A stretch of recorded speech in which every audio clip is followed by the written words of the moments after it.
Kung titignan mo yung pupuntahan, di pa parang malayo. Pero pag lilingunin mo yung pinanggagalingan, malayo ka na. Hindi mo malalaman kung hindi ka susubok. Ang buhay ay isang malaking sugal. Kung lagi kang takot sumugal sa isang bagay dahil takot kang mawalan, mauubos lang kung anong meron ka. Kung hindi ka mawawalan, hindi ka rin magkakaroon.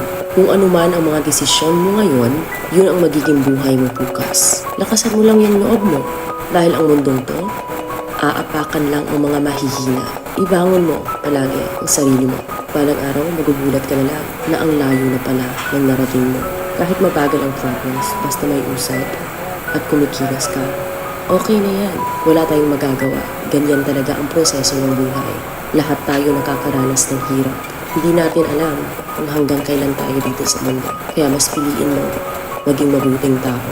Ang pinakayaman na maituturing natin sa sarili ay ang ating mga pangarap. Kapag handa kang abutin yung mga pangarap mo, hindi ka maghihirap. Kung lagi kang may pinagdaanan sa buhay o pagsubok, pruweba lang yan na isa kang magiting na sundalo. Sa mga pagsubok, diyan ka aangat, diyan ka babaguhin. Yung tatag mo kung paano ka mag-ayos ng problema. Hindi ka